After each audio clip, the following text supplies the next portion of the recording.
My name's David Snook, and as you can hear from my voice, I'm not from these parts. Okay. I'm from Bristol, and my interest in things maritime started when I was a small boy.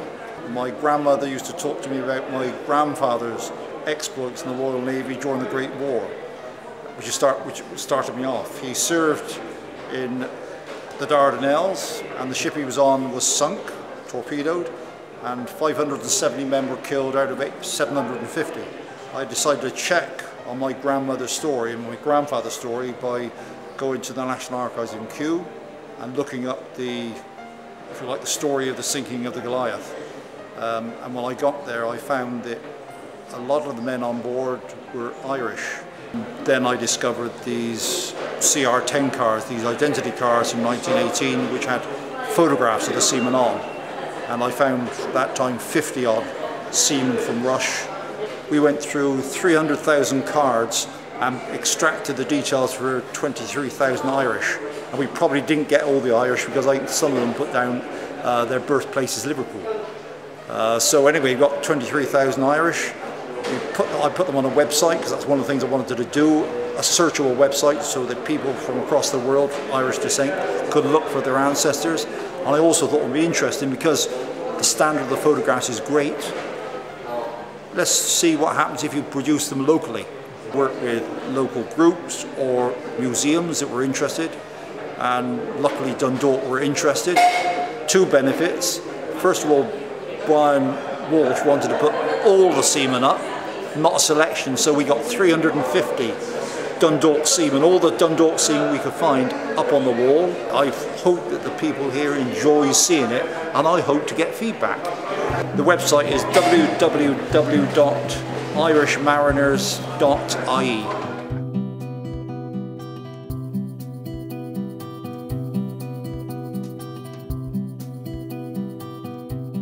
Brian Walsh, I'm the curator of the County Museum here in Dundalk. This exhibition, Faces from the Past, features about 380 individual identity cards dealing with Dundalk's Merchant Navy past. It's talking about 380 individual stories of men who were members of the British Merchant Navy between the period 1918 and 1921.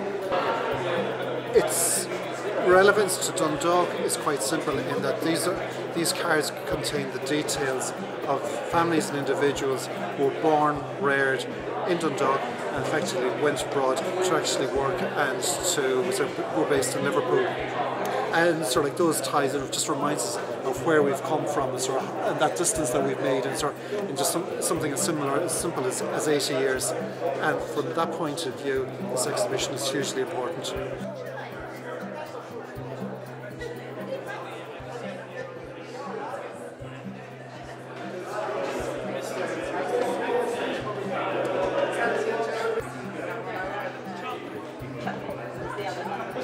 Charlie McCarthy from the Pint Road, originally from Blackrock, now live in the Pint Road, and been at sea all my life, and gave up the sea about 30 years ago to become coxswain of the local pilot boat, and worked there for nearly 25 years until I retired about 6 years ago.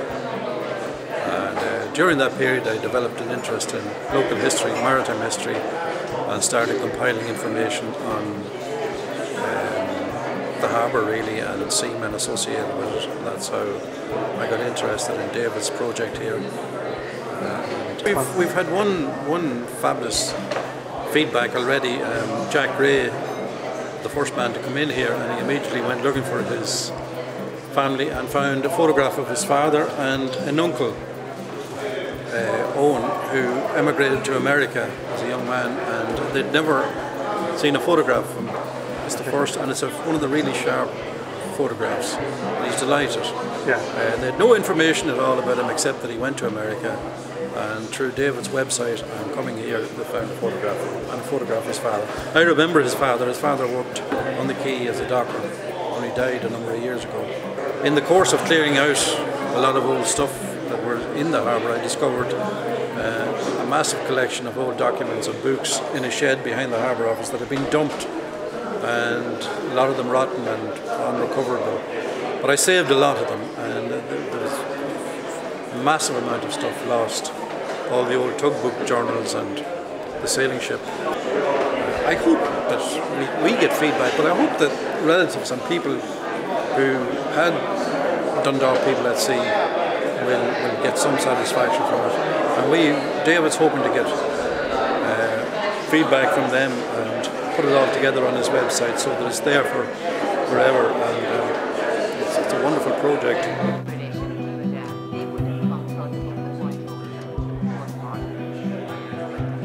As I say, is going to run between today, which is just early July, through to the end of September. We've got plans that are extended on into October as well. The opening has been absolutely fantastic. Sort of like we've had huge noise levels with great interest, and sort of people have actually been struck. They're actually studying each of the cars, and that they're spotting their friends. Perhaps more importantly, their relations and sort of people that they would have grown up with, say maybe when they were young and that type of thing. And all of these things, they all feed back to giving people a grounded sense of self. Complementing with this, or complementing this particular exhibition, is a booklet that we have, Faces from the Past, and we'll have that available on the website, the dundalkmuseum.ie website, or we'll have it downloadable as a PDF. So therefore, that people who aren't in a position to actually come and view the actual exhibition can actually get an idea of what's going on in it as well.